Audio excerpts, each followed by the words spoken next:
Pues buenos días a todos. Gracias a Dios porque estamos aquí y aquí. Y gracias a Dios porque podemos tener ya este tiempo para empezar de manera escalonada a reunirnos y, am, y también gracias a Dios por los que se están conectando. Es curioso, pero he visto algunas iglesias, o he sabido algunas iglesias que no tuvieron los medios ni para hacer un live, nada, y no lo pudieron solucionar durante mucho tiempo. Entonces, también debemos ser agradecidos a Dios porque nos permitió tener estos medios para poder continuar y no perder la línea, ¿no? A algún hermano también, unos hermanos les dábamos grabaciones en CD para que pudieran escuchar y bueno, pues eso es lo importante. Estar siempre en sintonía con la palabra de Dios, porque si no nos desconectamos y es cuando el ser humano regenerado empieza a cojear. Y la semana pasada aprendimos que si bien Dios es misericordioso, esa misericordia está dentro de su soberanía. O sea, no es que exista un plan B. Dios en su soberanía, Él ya desde antes del, vamos a decir, la eternidad pasada, Él ya era misericordioso y sigue siendo misericordioso. No hay un plan B en el plan de Dios. Dios no se equivoca. Por eso también tenemos nosotros que estar conscientes de que lo que nos pasa a lo largo de nuestra vida está dentro del control del Señor. Y bueno, a lo largo de este capítulo, el capítulo 9 de Romanos, hemos aprendido dos cosas. En primer lugar, quiero mencionar antes del primer punto, estos pasajes que vamos a estar viendo son un pisotón en el callo del ego humano. Son temas bien difíciles de asimilar. ¿Por qué? Porque como les digo, en primer lugar, vimos que la elección personal para la salvación no es del hombre. Es una elección personal, sí, pero la hace Dios. ¿Esto qué significa? Significa que Dios te escogió a ti de manera personal. No que tú lo escogiste, sino que Él te escogió a ti. Y para eso los invito por favor a que me acompañen en sus Biblias, ahí en Romanos capítulo 9, versículo 8, que dice, esto es, no los que son hijos según la carne son hijos de Dios, sino los que son hijos según la promesa son contados como descendientes. Esta parte, dices, bueno, ¿qué relación tiene? No, lo que tenemos nosotros que observar es que hijos de Dios no son los que nacen hijos de Dios, como muchos piensan. A ver, espérate. En otras palabras, como dice ahí en Juan 1:13, nadie nace siendo hijo de Dios, ni siendo judío, ni siendo gentil, o sea, un no judío, o sea, cada uno de nosotros. Esa es una de las grandes mentiras que se ha expandido por mucho tiempo dentro de la cultura de diferentes países. No naciste como hijo de Dios, no.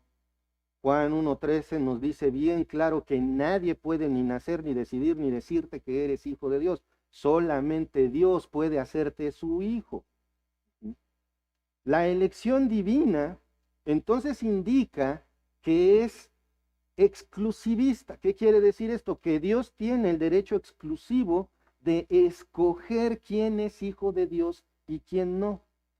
Dios se toma, por si pudiéramos nombrarlo así, la atribución de escoger quién se salva y quién no, porque es Dios. Ahorita les voy a pedir que aprendan una frasecita bien sencilla para que la tengamos en la mente y nos resulte más fácil asimilar este tema, porque de verdad, el tema de la soberanía de Dios y la elección personal es un tema que pega directo en el ego humano. En segundo lugar, lo que hemos aprendido a lo largo de este capítulo es que el ser humano no regenerado, o sea, el que no cree en Cristo, el que no es salvo, el que se resiste a creer en la verdad del Evangelio, no busca a Dios. Esta es la explicación de por qué la elección la hace Dios, porque el ser humano por sí mismo no busca a Dios. Y pueden ustedes acompañarme ahí a Romanos 3:11, donde dice, no hay quien entienda, no hay quien busque a Dios. Y aquí no dice, bueno, a lo mejor en el griego dice que algunos buscan, no, es determinante, no hay quien entienda, no hay quien busque a Dios. Cuando Dios te movió a ti en arrepentimiento y fe, no es porque, ay, sí, era el momento y como estuve tanto tiempo buscando a Dios, nunca se me va a olvidar la introducción de una canción eh, que decía esa parte precisamente. Estaba yo un día sentado frente a mi piano y como estaba buscando a Dios y después Dios me salvó. Eso es mentira, porque lo que estamos viendo, lo que dice la palabra de Dios es, no hay quien busque a Dios. Inclusive en ese mismo pasaje, si gustas leerlo después, dice, no hay quien haga lo bueno. No hay ni siquiera uno. Estas realidades son las que realmente pesan e incluso pesan en el círculo cristiano. Es por esto que Dios es quien en su infinita misericordia decide a quién regalarle la salvación, a quién entregarle la salvación por medio de la fe. Recordemos que esta parte de la carta, vamos a ponernos en contexto, está dirigida exclusivamente a un auditorio de judíos de la iglesia de Roma. Recordemos que la primera expansión del evangelio, como lo hacía Pablo, llegaba al lugar que estaba visitando y posteriormente, lo primero que hacía era buscar la sinagoga. Y ahí en la sinagoga, el lugar donde los judíos se reunían para estudiar la Torá, en la sinagoga entonces les predicaba el evangelio. El primer contacto evangelista era hacia los judíos, ¿de acuerdo? Entonces, si esto apunta a los judíos, ¿me sirve de algo? ¿Sí? Porque el hecho de que el texto esté dirigido a los judíos no significa que no tenga una aplicación para nosotros. Declarar, arrebatar, pactar. No aceptes un no por respuesta, entre otras expresiones, son muy comunes en el cristianismo humanista. Y ojo, dije humanista, no humanitario. Hay una gran diferencia entre ser humanista y ser humanitario. Aquel que ayuda a su prójimo, aquel que ayuda al ser humano, aquel que quiere ser altruista, eso es alguien humanitario. El humanista pone al ser humano en el centro de todo, ¿de acuerdo? Y el humanismo ha invadido el círculo de la iglesia. Y precisamente en estos lugares, en estos lugares donde se enseña el humanismo cristiano, Cristo obviamente no es el centro de la adoración en la congregación. ¿Qué es entonces el centro de la adoración donde se enseña que el ser humano es el centro de todo? ¿Quién es el Dios?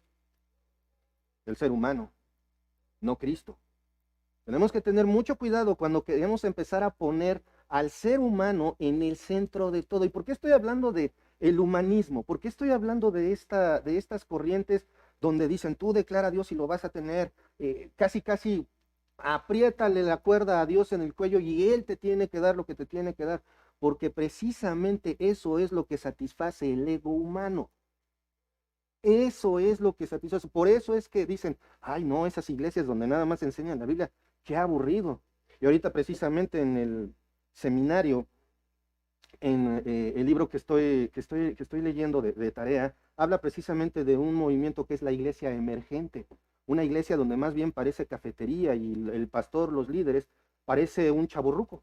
Porque pues es el mayor de todos, pero se viste muy juvenil, a la moda, con tatuajes y cambian ciertas palabras para evitar ofender a los demás. Eso no es enseñar la sana doctrina. Pues el tema es muchísimo más amplio, pero bueno, aquí el punto es que Cristo debe de ser el centro de la adoración en la congregación. Ahorita que estás aquí sentado frente a la pantalla o que están aquí sentados, ¿Cristo es el centro de lo que estás pensando en este momento? Puede ser que sí, puede ser que no. Cada quien, ¿no? Cada quien evalúa qué es lo que tiene aquí, en este momento. Por otro lado, a lo largo de Romanos 9, una y otra vez, Pablo, inspirado por Dios, por el Espíritu Santo, deja ver claramente que Dios hace lo que quiere con su creación. Y esto no es injusto. ¿Por qué? Porque somos su creación. Repitan después de mí, somos su creación. Y hagan énfasis en su. Porque les digo, estos temas que vamos a ver duelen mucho en el ego humano. ¿Por qué? Porque demuestra la escritura que estamos equivocados cuando queremos hacer lo que nosotros queremos. Lo vamos a ir viendo a lo largo del texto. ¿Pero qué somos? Su creación. Somos su creación. No nos hicimos a nosotros mismos, no salimos de un caldo de cultivo, no venimos del mar, mucho menos venimos del mono. Somos su creación. Después de mí, somos... Eso es muy bien. Y no se la quiten de la mente, somos su creación. Vamos a orar para poner este tiempo en manos del Señor. Amado Padre Celestial, cuántas gracias te damos, Señor, por este día. Gracias, Padre, por todo lo que nos das y por tu amor y misericordia. Y gracias, Señor, porque es por ti que estamos aquí. Gracias, Padre, por tu palabra. Gracias porque es clara. Gracias porque es viva y eficaz y es útil para enseñarnos, Señor. Gracias, Padre, por esto. Y, Señor, me pongo en tus manos. Ten misericordia de mí, Señor, de este predicador que sin ti no puede hacer nada. Pongo en tus benditas manos y a mis hermanos también, que nos enfoquemos en ti, en el nombre de nuestro Señor Jesucristo. Amén. Muy bien. Entonces, pues vamos a empezar con nuestro tema, pero todavía no vamos al texto que nos toca. Quiero, por favor, que me acompañen para continuar con este tiempo de ponernos en contexto ahí a Romanos 9, 18. No, vamos a seguir ahí en Romanos 9, entonces está ahí. De manera que de quien quiere tiene misericordia y al que quiere endurecer, endurece. Esta declaración es durísima. ¿Por qué? Porque nos está diciendo claramente una cosa.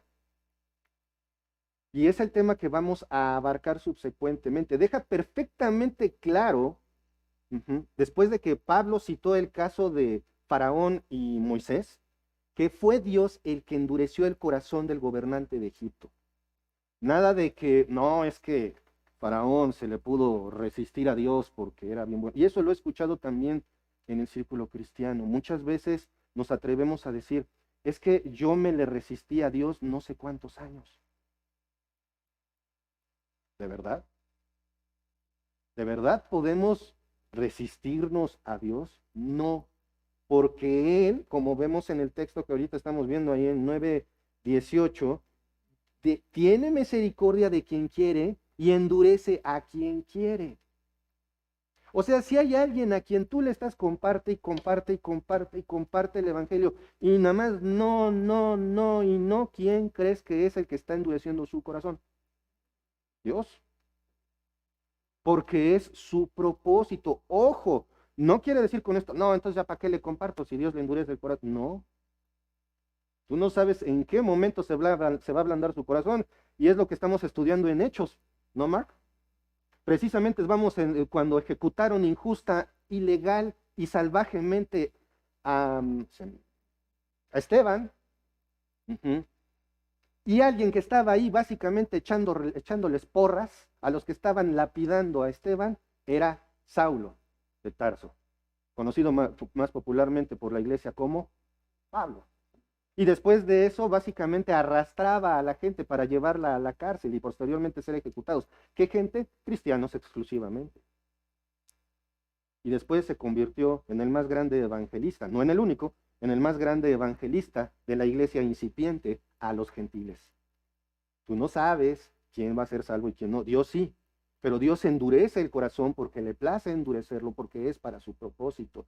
Y saben una cosa, hablando un poquito del contexto de Pablo, una de las cosas interesantes es que la realidad de que persiguió a la iglesia jamás dejó de perseguir a la conciencia de Pablo. Lo menciona varias veces en sus diferentes epístolas. O se doblaba o se doblaba. Entonces, no porque Dios endurece el corazón quiere decir que nosotros debemos desistir de compartir el evangelio. ¿De acuerdo? Y bueno, posteriormente Pablo usa la figura del barro discutiendo con el alfarero. ¿Se imaginan? Ahí el barro, no me hagas así, no me hagas así. ¿Y qué hace el alfarero? Pone las manos y hace qué cosa? Lo que quiere. ¿Por qué?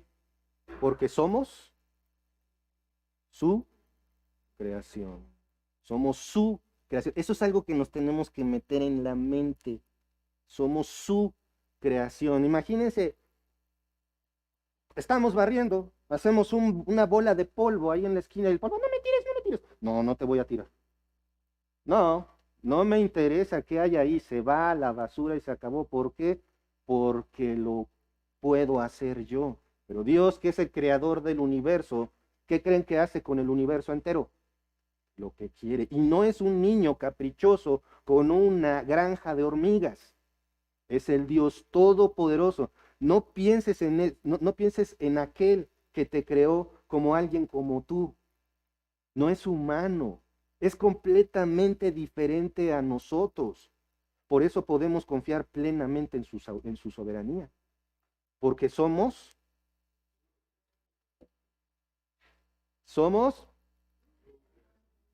no sé si son los cubrebocas, pero bueno, espero que también allá en su casa estén diciendo que somos su creación. Por mucho que no nos parezca, por mucho que estemos en contra, por mucho que nos neguemos a creerlo, somos su creación. Tengas fe en Cristo o no, eres su creación y va a hacer contigo lo que para su propósito sea conveniente. Él puede hacer con su creación lo que le plazca. ¿Saben por qué? Porque es justo, porque es misericordioso, porque es bueno, pero también es santo, santo, santo. Entonces ahora sí, vamos a entrar en materia. Romanos 9, 22 al 26 es el texto que vamos a estudiar hoy. Y dice así la palabra del Señor. Romanos 9, 22 al 26. ¿Y qué? Si Dios, queriendo mostrar su ira y hacer notorio su poder, soportó con mucha paciencia los vasos de ira preparados para destrucción, y para hacer notorias las riquezas de su gloria, las mostró para con los vasos de misericordia que él preparó de antemano para gloria, a los cuales también ha llamado, esto es, a nosotros, no solo de los judíos, sino también de los gentiles, como también en Oseas dice, llamaré pueblo mío al que no era mi pueblo, y a la no amada, amada. Y en el lugar donde se les dijo, vosotros no sois pueblo mío, allí serán llamados los hijos del Dios, perdón, ahí serán llamados hijos del Dios viviente. Este es el texto que vamos a estudiar hoy. Entonces, otra vez, somos su creación. Este enunciado nuevamente no me lo pierdan de vista. Y vamos a enfocarnos de manera un poquito grupal en este momento en lo que son los versículos 20 al 21. Esa analogía de la masa oponiéndose al alfarero, no sé cómo, pero ahí está la analogía de la masa poniéndose rebelde al alfarero, nos muestra claramente lo irracional y arrogante que es cuestionar a Dios sobre quién se salva y quién no. ¿Se imaginan eso? Realmente algo manipulable, moldeable, fácil de reemplazar si fuese necesario, se le revela a su moldeador. Es irracional, es arrogante pensar que esto pueda ser así. El pasaje de hoy continúa con esta línea de pensamiento y nos sigue enseñando que somos su creación. Aquí anímense tantito. Los versículos 22 al 24 nos muestran el por qué Dios permite la presencia de los vasos de ira. Vamos a ver qué son los vasos de ira. Algunos ya se los pueden imaginar, otros no. Pero vamos a ver 3 puntos. Número 1, lo soporta para mostrar su ira. Número 2, lo soporta para dar a conocer su poder. Y número 3, lo soporta para mostrar su gloria, su gloriosa misericordia. ¿De acuerdo? Ahora, vamos a ver una traducción literal de estos versículos. Más bien, se los voy a comentar, una traducción más literal de estos versículos nos muestra algo bien curioso. Si ustedes pueden ver ahí en sus Biblias, la pregunta en la traducción de la Reina Valera abarca los versículos 22, 23 y 24. De manera literal, de una manera un poco más acercada al lenguaje original, en realidad la pregunta solamente está en el versículo 22. Entonces me voy a ir sobre esa línea porque si no la pregunta aparte pierde el sentido literal. Entonces la pregunta está en el versículo 22 y los versículos 23 y 24 son afirmaciones al respecto de esa pregunta. El versículo 22 dice así: ¿y qué? Si Dios, queriendo mostrar su ira y hacer notorio su poder, soportó con mucha paciencia los vasos de ira preparados para destrucción. Este versículo abre esta pregunta, este cuestionamiento que está conectado con la serie de preguntas que vimos en los versículos 19 al 21. Una mejor traducción la podemos ver ahí en Romanos 9:22 de la Reina Valera, no digo de la Biblia de las Américas. La siguiente, por favor, que dice: ¿y qué si Dios, aunque dispuesto a demostrar su ira y a hacer notorio su poder, soportó con mucha paciencia los vasos de ira preparados para destrucción? Noten ahí un detallito, gracias. Noten ahí un detallito. Aunque dispuesto. Esa parte es importante. Pero primero, antes de esto, no pierdan de vista cuando dice, aunque dispuesto a demostrar su ira. Dice, dice, aunque dispuesto a mostrar su ira y hacer notorio su poder, aunque dispuesto. ¿Esto qué nos dice? Junto con ¿y qué? Arma una pregunta retórica. ¿Sí saben lo que es una pregunta retórica? Es una pregunta que no requiere ni espera respuesta. ¿Por qué? Porque la respuesta viene implícita en la pregunta. ¿De qué color es el caballo blanco de Napoleón? No hay que contestarlo, ya todos sabemos, ¿verdad? La respuesta, esto es una pregunta ridícula, aunque también retórica. Pero el versículo 22 inicia con ¿y qué? ¿Y qué? Esto me recuerda a un pasaje muy usado por su servidor cuando se habla de someterse, que está ahí en Juan. Acompáñenme por favor al Evangelio según San Juan, capítulo 21, versículos 21 y 22. Dice así: cuando Pedro le vio, dijo a Jesús: Señor, ¿y qué de este? Y Jesús le dijo: si quiero que él quede hasta que yo venga, ¿qué a ti? Sígueme tú. Aquí hay dos sentidos para poder decir lo que está hablando este argumento. Básicamente, el Señor Jesucristo le está contestando a Pedro: ¿a ti qué? Respecto a cualquier cosa sobre Juan. ¿De qué tema estaban hablando Juan, Pedro y el Señor Jesucristo? El Señor Jesucristo acababa de decirles, particularmente a Pedro, que iba a morir martirizado. Entonces, cuando se paran y se van ellos dos y se les pega Juan, Pedro, ¿y este qué? Y es cuando el Señor Jesucristo, si a mí me place que él quede vivo, que muera de manera natural, ¿a ti qué? O lo mismo podría ser, si él viene, si él se quiso pegar, ¿a ti qué? Al que le hablé fue a ti. Esta manera de responder del Señor Jesucristo no es algo grosero, es algo que lo pone claro todo. Y esto pone en claro una cosa. Muchos podrían decir, es que todos los apóstoles murieron martirizados. No, Juan murió de viejo. Sí, estuvo en la isla de Patmos preso durante mucho tiempo y ya cuando salió lo tenían que cargar entre dos para poder caminar, según dice el historiador Josefo. Pero el punto es que el Señor Jesucristo le dejó bien claro a Pedro que se iba a hacer su voluntad. ¿Por qué? Porque somos su creación. ¿Qué a ti? ¿Y nosotros? No, es que yo no sé por qué, por más que le digo y Dios no me responde. ¿Perdón? Asumimos una actitud como la de Adán. ¿Qué hiciste? la mujer que tú me diste. Ah, entonces la culpa la tiene Dios. ¿Se dan cuenta? Entonces, Pedro no puede cuestionar al Señor sobre su soberana voluntad. La Biblia no registra una respuesta por parte de Pedro. ¿Cómo se habrá quedado Pedro? Ah, ¿sí? Esta pregunta retórica es una pregunta imposible de responder. No hay respuesta. Cuando vemos aquí en el texto, ¿y qué? Básicamente, si Dios quiere hacer lo que quiere, ¿a mí qué?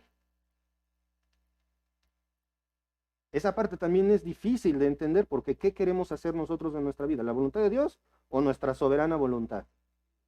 Siendo honestos, nuestra soberana voluntad la mayoría de las veces. Y esto se puede demostrar en muchos puntos. Y precisamente ese es el punto. Nadie puede cuestionar la soberana voluntad de Dios, crea en Él o no, le parezca o no, le guste o no. Nadie puede cuestionar la soberana voluntad de Dios. ¿Por qué? Porque es soberana. Ese es el punto. Y el punto número uno que estamos viendo, les dije 3 puntos, es para mostrar su ira. Seguimos ahí en el versículo 22, queriendo mostrar su ira. Definamos qué es ira. No es de ira, allá, pásamela esa. No. La ira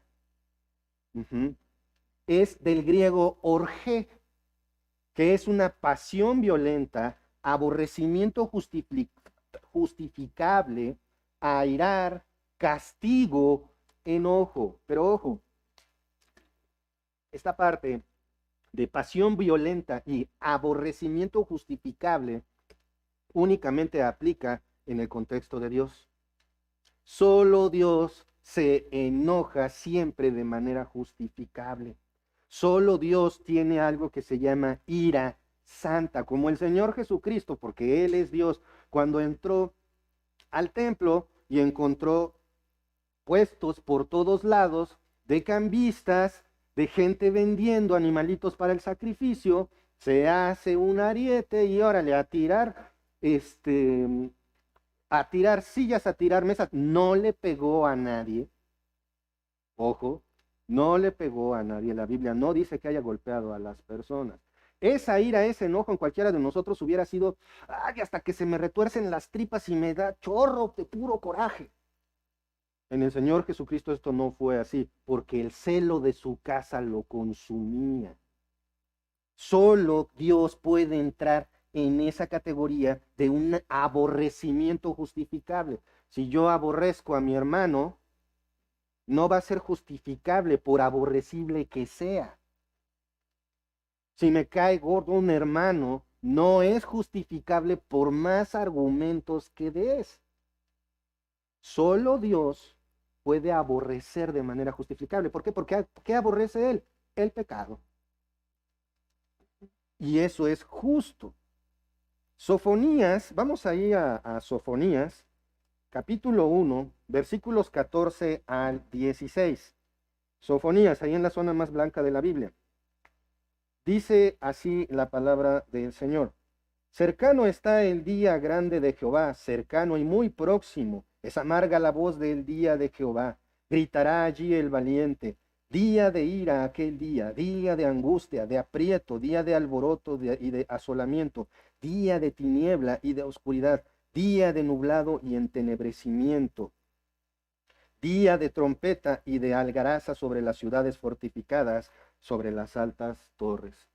Este pasaje nos permite ver algunas de las maneras en las que a lo largo de la Biblia se define el día de la ira de Dios. Ya vimos qué es la ira. Y el día de la ira de Dios va a ser cuando Él va a derramar precisamente su enojo justificable contra el pecado. Y saben una cosa, este derramamiento ya se hizo un día. El día en que el Señor Jesucristo fue colgado en la cruz y durante un tiempo se separó de su Padre para el perdón de tus pecados, porque muchas veces perdemos de vista esto, y si tú no crees en el Señor Jesucristo, escucha, perdemos de vista el hecho de que se hizo anatema, se hizo pecado, por lo tanto, por un tiempo, definido, el Padre apartó los hijos del Hijo porque no lo pudo ver, porque cargó con el pecado tuyo y mío, con todas esas cosas malas que haces, piensas, dices, que no le agrada a Dios. Y entonces de un solo golpe, toda la ira de Dios fue contra el Señor Jesucristo, contra ese cuerpo colgado en la cruz, para que creyendo esto entonces tengas vida eterna. Es el único camino, es la verdad y la vida, y nadie viene al Padre si no es por Cristo. Si no crees esto, vas camino al infierno. Punto. Ahora una pausa aquí. ¿Qué es lo que nos está diciendo Sofonías? Básicamente nos está diciendo diferentes frases para que entendamos lo que significa que Dios va a derramar su ira contra el mundo. Porque el perdón de pecados ya fue efectuado. Ahora lo que sigue es que se ejecute la justicia de Dios, el juicio de Dios contra el mundo por el pecado. ¿Y cómo se va a llamar? Ustedes lo pueden ver ahí subrayado, el día grande de Jehová, el día de Jehová, el día de la ira, día de angustia, de aprieto, de alboroto, de asolamiento. ¿Saben el caos que va a hacer? Porque aparte casi nadie va a entender, porque no van a querer entender qué es el castigo por el pecado. Entenebrecimiento, día de trompeta, o sea, de un tremendo ruido. Y aún así día de algaraza sobre las ciudades. ¿Qué es eso de algaraza? Básicamente ruido de fiesta. O sea, en pleno juicio va a haber quienes estén festejando. Sí. Sí, porque el ser humano, recuerden, no hay quien entienda, no hay uno que busque a Dios, no hay quien haga lo bueno. Básicamente, si se parara a Dios enfrente de un ser humano, va a decir, ¿y tú qué? Soy Dios. Ah, bueno. Así reacciona el ser humano delante de Dios si Dios no le mueve a arrepentimiento y fe. ¿Por qué viene ese día? ¿Por qué viene ese día como vimos todas estas descripciones de Oseas? Digo, de Sofonías, perdón. Vamos al versículo 12 de Sofonías 1, dice así. Acontecerá en aquel tiempo que yo escudriñaré a Jerusalén con linterna y castigaré a los hombres que reposan tranquilos como vino asentado, los cuales dicen en su corazón, Jehová ni hará bien ni hará mal. ¿Han escuchado esto? Dios no existe. Si Dios existe, entonces ¿por qué no hace algo con el mal? Y nuevamente queremos humanizar a Dios como raza humana. Cuando hay una creencia de que Dios no va a hacer nada, solo porque no ha pasado nada en mucho tiempo, cuando Dios juzgue la incredulidad de su pueblo, y en el caso concreto del mundo, esto es lo que va a pasar. El juicio de Dios va a venir por estas razones, por la falta de fe. Pero ¿saben qué? Hablando del pueblo judío, por la incredulidad de su pueblo. El pueblo judío no cree en el Salvador, aunque proclamen decirlo. Y esto es triste. ¿Por qué? Porque como lo vemos en las Escrituras, no todo judío es judío, ¿se acuerdan? Hay judíos y hay judíos. Hay judíos en el sentido nacionalista, en el sentido de la raza, y hay judíos en el sentido de la fe. Y en la iglesia también. Hay quienes dicen, soy creyente, y hay quienes son creyentes. Reflexiona en tu vida y piensa de qué lado estás tú. Vamos a ver un poquito más de este tema sobre el día de la ira. Y aunque no es un periodo de un día, es un tiempo que debemos de conocer bien. Vamos por favor a Apocalipsis 20. Acompáñenme por favor a Apocalipsis 20, versículos 11 al 15. Y vi un gran trono blanco, y al que estaba sentado en él, de delante del cual huyeron la tierra y el cielo, y ningún lugar se encontró para ellos. Y vi a los muertos, grandes y pequeños, de pie ante Dios, y los libros fueron abiertos, y otro libro fue abierto, el cual es el libro de la vida. Y fueron juzgados los muertos por las cosas que estaban escritas en los libros según sus obras. Y el mar entregó los muertos que había en él, y la muerte y el Hades entregaron los muertos que había en ellos, y fueron juzgados cada uno según sus obras. y la muerte y el Hades fueron lanzados al lago de fuego. Esta es la muerte segunda. Y el que no se halló inscrito en el libro de la vida fue lanzado al lago de fuego. Vamos a hacer una pequeña pausa aquí. Aquí lo que estamos viendo es el momento del juicio final. Ojo, no debe confundirse con el tribunal de Cristo. No es el mismo evento.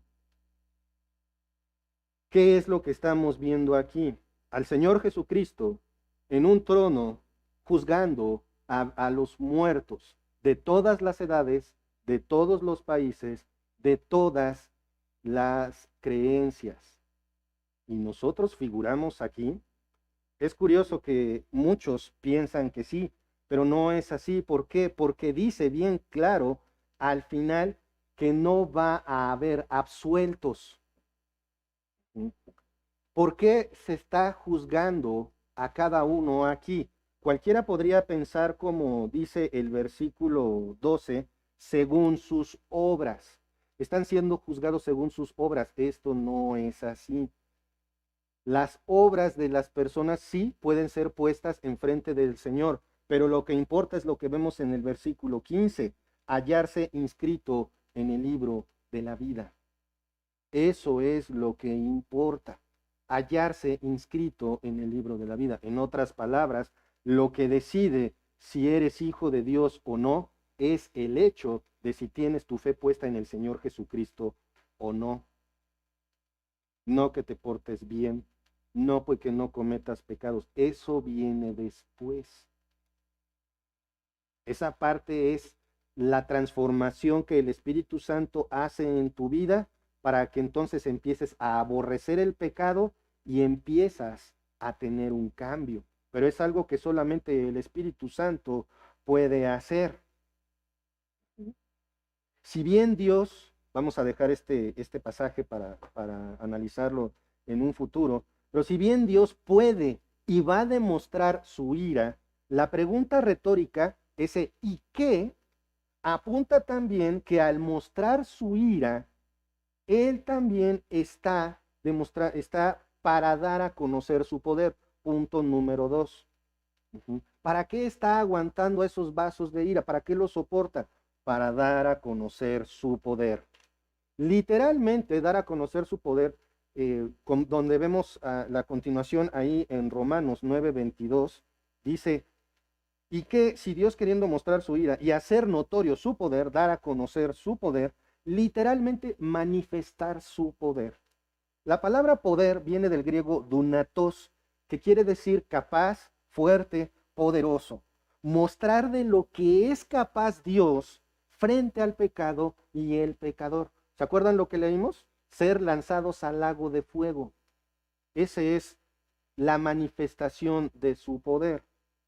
Ahora, aquí hay una cosa bien interesante que quiero que atendamos, y es, cuando no pasa nada, fíjense bien, respondan. Cuando no pasa nada y hasta los gobernantes están dictando leyes de cosas que van en contra del Señor y no pasa nada, no les cae fuego del cielo, no los fulmina un rayo. ¿Qué está pasando? ¿No está pasando nada? ¿O está pasando algo? Ahí en sus casas, ¿manda? ¿Qué está pasando?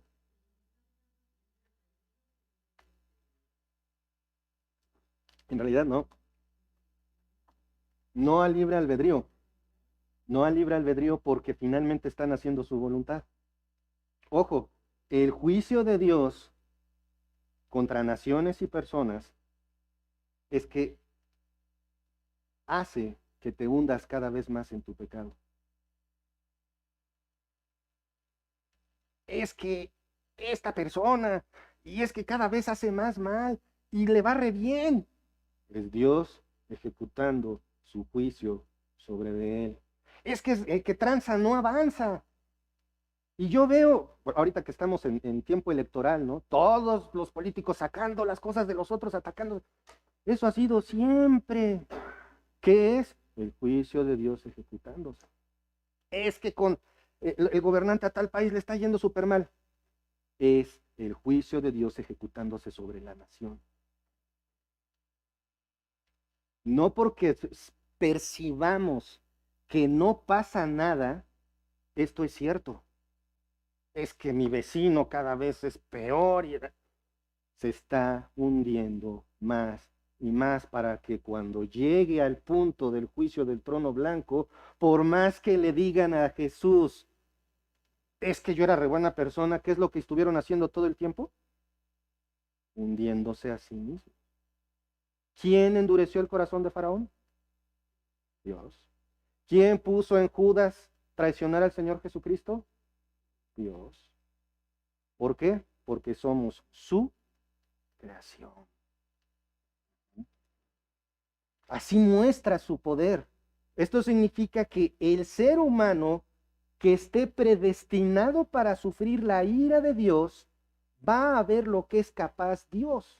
Va a ver de lo que es capaz Dios, tanto en paciencia como en castigo. Ojo, no nada más se trata de... Yo no he visto caer a ningún malo fulminado.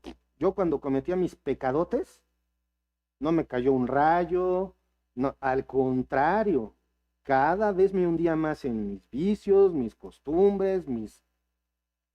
no me enorgullece decirlo. ¿Qué estaba haciendo Dios? Juzgar. El ser humano que va a sufrir la ira de Dios, entonces ve la paciencia de Dios y también va a ver su castigo. No me imagino qué cara se puede poner al abrir los ojos y ver el trono blanco y ver a alguien y decir, ¿y él quién es? Pues es Jesús, tu creador. Pues si yo no lo conozco, exacto. Ese es el punto. Yo no creía en él. Mahoma y otros están a la par de Jesús, ¿no? Él es el creador y va a hacer contigo lo que es justo. ¿Por qué? Porque somos su creación. La ira de Dios no se derramará de un golpe. Esto lo podemos ver cuando leemos lo que continúa en el versículo. Vamos a seguir ahí en el versículo 22. ¿Y qué? Si Dios, queriendo mostrar su ira y hacer notorio su poder, soportó con mucha paciencia los vasos de ira preparados para destrucción. Soportó con mucha paciencia los vasos preparados de ira, preparados para destrucción. Esta paciencia, como les estaba diciendo, no debe de ser confundida con pasividad. Paciencia y pasividad no deben de ser confundidas. Acompáñenme por favor a la segunda carta de Pedro. Segunda de Pedro, capítulo 3, versículo 9. Y esto es algo que el pensamiento humano siempre acentúa. El Señor no retarda su promesa, según algunos la tienen por tardanza, sino que es paciente para con nosotros, no queriendo que ninguno perezca, sino que todos procedan al arrepentimiento. Una pausa aquí. Cuando estudiamos segunda de Pedro, supimos que esta parte de que la tienen por tardanza es que los detractores del evangelio se burlaban de aquellos que estaban propagando el evangelio diciendo, ¿y dónde está? Ya se tardó, yo no veo. Es como, a ver, no es irreverente. Aquí estoy, apúntale, órale, que me caiga algo. Órale Dios, quiero verte. No va a pasar, porque Dios no es el títere de nada. ¿Qué es lo que está haciendo Dios? Haciendo que se hunda más y más. No debemos de confundir esta parte. No porque no veamos que pasa algo, significa que no está pasando nada. El Señor tiene ese deseo amoroso de que cada ser humano proceda al arrepentimiento, pero esto no significa que va a ser así, porque por algo ya hay predestinados. Es por esto que Dios puso a su Hijo en sacrificio por el perdón de nuestros pecados. Ese sacrificio sustitutivo para que aquel que cree en Él no se pierda, mas tenga vida eterna. Como dice ahí en Juan 3:36, el que cree en el Hijo tiene vida eterna, pero el que rehúsa a creer en el Hijo no verá la vida, sino que la ira de Dios está sobre él. Ahí está la ira de Dios.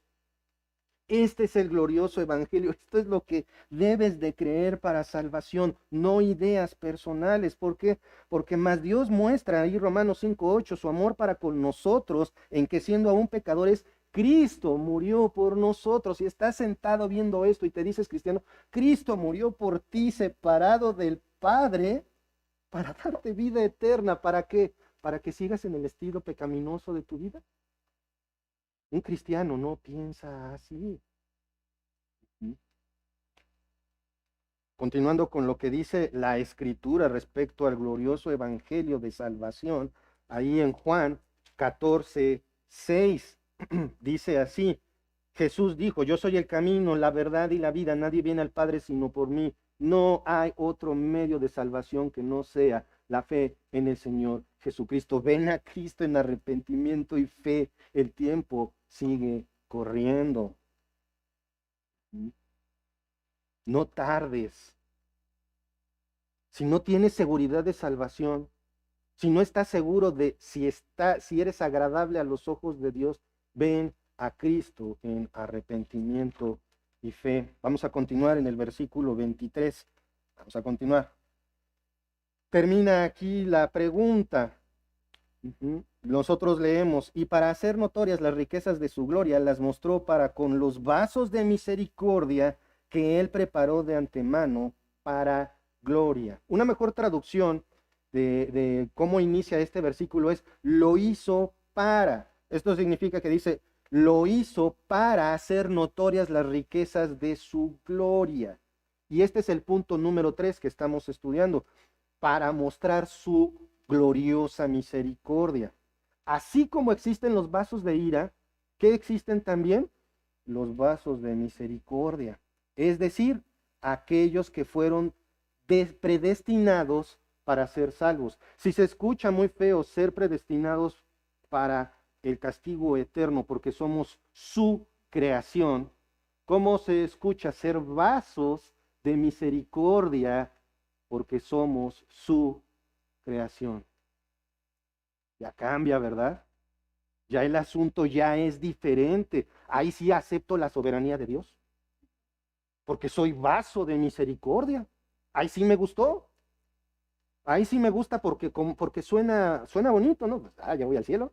Ya casi me estoy viendo alitas.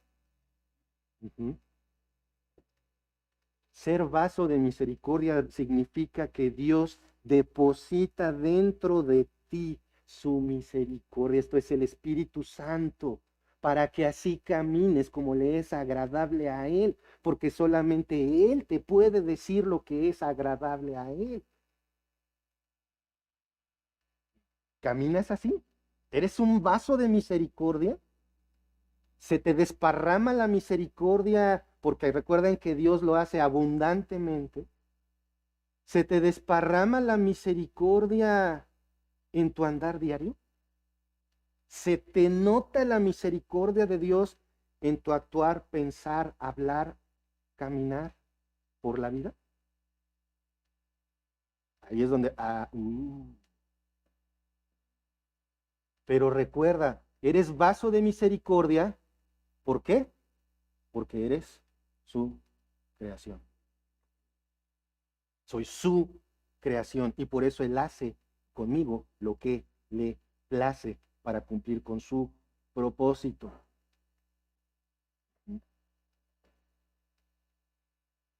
Esta parte de este versículo es una aclaración bastante breve y bastante, más bien este versículo, porque lo único que nos está diciendo es eso, precisamente, eres vaso de misericordia, tú eres vaso de misericordia, si crees en el Señor Jesucristo, predestinado para ser vaso de misericordia. Entonces, si Dios puede hacer que seas vaso de misericordia desde antes de la fundación del mundo, ¿puede hacer lo contrario? ¿Para vasos de ira? Claro que sí. ¿Por qué? Porque somos su creación. Dios decide quién es salvo, Dios decide quién se va al infierno. Más bien, me equivoqué en el tiempo verbal. ya decidió quién va a ser salvo y ya decidió quién va al infierno, aún por las generaciones por venir. Se acaba de nacer un bebé, Dios ya decidió si va a ser salvo o no. Versículo 24 dice así: ¿cuáles vasos preparó de antemano? A los cuales también ha llamado, esto es, a nosotros, no solo de los judíos, sino también de los gentiles. Acompáñenme por favor a Efesios capítulo 1, versículos 4 y 5. Efesios 1, 4 y 5 dice así: según nos escogió en él antes de la fundación del mundo para que fuésemos santos y sin mancha delante de él, en amor, habiéndonos, ¿qué? Predestinado para ser adoptados hijos suyos por medio de Jesucristo, según el puro afecto de su voluntad. Más claro ni el agua. Eres salvo porque Dios te escogió desde el principio para ser su hijo. ¿Cómo te sientes al respecto? Scofield escribió: la predestinación es el ejercicio eficiente de la voluntad de Dios. Esto nos lleva a una conclusión bien seria. ¿De qué sirve la voluntad del hombre para la salvación? De nada. Porque el que decide quién va a ser salvo es Dios. El que pone el arrepentimiento en el ser humano es Dios. El que pone la fe en el ser humano es Dios. ¿Dónde queda el ser humano? En ningún lado. Gracias a Dios, porque si por nosotros fuera, no hay quien busque a Dios, no hay quien haga lo bueno, no hay ni siquiera uno. Sí, ¿por qué? Porque somos su creación. Por esto es que Dios nos tiene que llamar para que podamos ser salvos. ¿Quiénes son esos nosotros? Pues nosotros, la iglesia de judíos en Roma y los gentiles. Yo soy gentil, tú eres gentil, y no es que sea muy amable, sino que no somos judíos. Los judíos así le llaman a cualquiera que no sea judío. Y recordemos que Pablo le está hablando a puros judíos en la iglesia de Roma. Más bien le está escribiendo. ¿Quiénes somos esos? Nosotros, pues nosotros. Y Pablo hace una declaración que seguramente le ha de haber caído como cubetada de agua fría a las 5 de la mañana, bien dormido y sin decir agua va, a los judíos. No solo de los judíos, sino también de los gentiles. ¡Pum! La salvación, les está diciendo a los judíos, no es solo para judíos, es también para gentiles. Aleluya, gracias a Dios, porque por eso puedo ser contado como salvo. No como esos pueblos que estaban en la tierra prometida y que tuvieron que exterminarlos y sacarlos para ocuparla. Ahora es al revés. Ahorita vamos a ver un poquito de esto. ¿Y por qué? ¿Por qué los gentiles también podemos ser llamados hijos de Dios? Porque somos su creación. La iglesia que por gracia ha sido salvada por medio de la fe que ha recibido como un regalo, lo ha hecho cada uno de nosotros. Hemos sido llamados hijos de Dios sin ningún mérito personal, únicamente por gracia. Ahora, Pablo ya ha dicho a sus compatriotas en Roma que hay judíos y hay judíos, ¿se acuerdan? Hay unos que son judíos y otros que son judíos. Si me están viendo con cara de interrogación, quiere decir que ya no se acuerdan. Pero bueno, hay judíos que no son judíos. ¿Qué significa esto? Hay judíos que son nacionalistas, pero que no son espiritualmente hijos de Dios. Eso implica también a la iglesia. Hay distinción. La iglesia de los gentiles, hay cristianos y hay cristianos. Hay cristianos de hueso colorado y no, yo soy cristiano y no importa lo que diga la Biblia, yo soy cristiano. Ok. Y hay cristianos que son los que se sujetan a la palabra de Dios, que la hacen, que la viven, que la estudian. La pregunta es, si ya estoy predestinado a salvación y los que han de creer en Cristo ya están predestinados, entonces ¿por qué predicar el Evangelio? ¿Cómo para qué? Bueno, pues es una orden del Señor Jesucristo. Así de simple. Tú y yo no sabemos quién ha de ser salvo. Sin embargo, Dios sí sabe. Y Él dejó ahí en Mateo 28:19 una instrucción bien clara, que es una orden, no es una pregunta. Por tanto, id y haced discípulos a todas las naciones, bautizándolos en el nombre del Padre, del Hijo y del Espíritu Santo. Ir y enseñar lo que dice este libro a todos los que podamos. No hay cláusulas de excepción, si te agrada, si no te agrada, etc. Los versículos 25 y 26, vamos a leerlos. Dice así: como también en Oseas dice, llamaré pueblo mío al que no era mi pueblo, y a la no amada, amada. Y en el lugar donde se les dijo, vosotros no sois pueblo mío, allí serán llamados hijos del Dios viviente. Vamos, por favor, a Oseas, por favor. Es esta particularidad que tienen los escritores del Nuevo Testamento, de las cartas, de citar el Antiguo Testamento, tenía un objetivo. ¿Cuál era ese objetivo? Precisamente que los judíos no desconocieran el mensaje. Ustedes pueden ver las cartas, todas las cartas, y en cada una va a haber citas del Antiguo Testamento. ¿Por qué? Porque fueron escritas por judíos, primeramente dirigidas ¿a quién? A judíos. Ya posteriormente hay iglesias gentiles. Sin embargo, no dejan de tener esa característica. Y Romanos es una carta a la iglesia de cristianos que eran ¿qué? Judíos que vivían en Roma. Entonces, ahí en Oseas, ¿qué les dije? Oseas 1, perdón.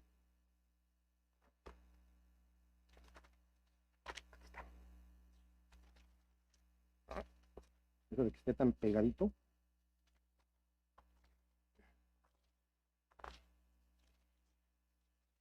Ay.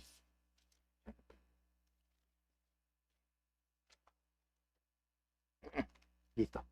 Oseas 1, 9 al 10. Bueno, ya lo están viendo ustedes desde hace rato. Disculpen mis hojitas pegadas. Dice así Oseas 1, 9 y 10. Y dijo Dios, ponle por nombre lo a mí, porque vosotros no sois mi pueblo, ni yo seré vuestro Dios. Con todo, será el número de los hijos de Israel como la arena del mar, que no se puede ni contar. Y en el lugar donde les fue dicho, vosotros no sois pueblo mío, les será dicho, soy hijos del Dios viviente. Ahí está esta referencia. No me voy a meter con estos versículos porque entonces me voy a alargar otra hora y ya me vieron con cara de apúrate. Vamos ahora al capítulo 2, versículo 23. Capítulo 2, versículo 23 dice, y la sembraré para mí en la tierra y tendré misericordia de Ruhama y diré, lo a mí, tú eres pueblo mío, y él dirá, Dios mío. ¿Conocen el contexto del libro de Oseas? De este brevísimo libro, pero que es un espejo tan clarito como si lo hubieran pulido por horas. Oseas es un profeta del Señor que es enviado por Dios para casarse con Gomer, una prostituta. Así. Algunos teólogos, y estoy de acuerdo, dicen que la historia es la muestra de la relación con Dios, con su pueblo, Israel. Dios es Oseas. Y adivinen quién es Israel. Gomer, la prostituta. ¿Y cuál es la característica? Gomer se ha de ver compuesto, pues no. Se le escapa a Oseas y vuelve a la prostitución. Y entonces, en un acto de gigantesca misericordia, Dios le dice a Oseas, ve y compra a Gomer por el precio que te van a... Y le salió carísima. Y estoy hablando de compra de esclavos, de compra de gente. La compró por valores. ¿Le suena familiar? El Señor Jesucristo pagando un precio altísimo por ti y por mí, pagando el precio de su sangre preciosa en la cruz para el perdón de tus pecados. Pero hay un detalle. Si Oseas es un tipo de Jesús, Entonces, ¿yo qué soy? Un tipo de Gomer. ¿Y qué era Gomer? Una prostituta. Y la prostitución espiritual es la idolatría. O sea que yo, como comprado por Cristo, me puedo prostituir echándome un clavado en la idolatría. Y no es nada más arrodillarse y ponerle velitas a figuritas o cuadritos. La idolatría puede ser cualquier cosa que reemplaza a Dios en cualquier momento. Qué duro. Y es lo que aquí Pablo le está transmitiendo a sus hermanos en la iglesia en Roma. Esto me lleva a reflexionar una cosa, hermanos, la verdad es que según yo me iba a dormir temprano y iba a acabar a tiempo mi mensaje, pero sí me quedé trabado en esto. Me puse a reflexionar. ¿Cómo soy yo con Dios? En eso seas, pagando un precio altísimo por mí.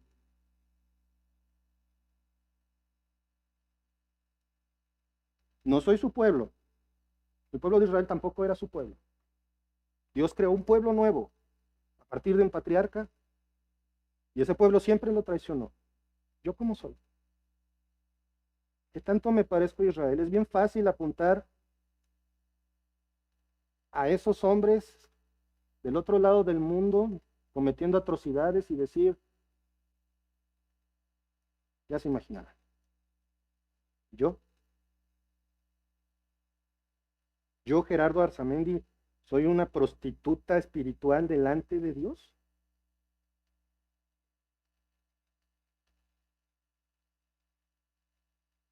No soy digno de estar aquí parado enfrente. Eso es un hecho. Por mi mérito merezco el infierno.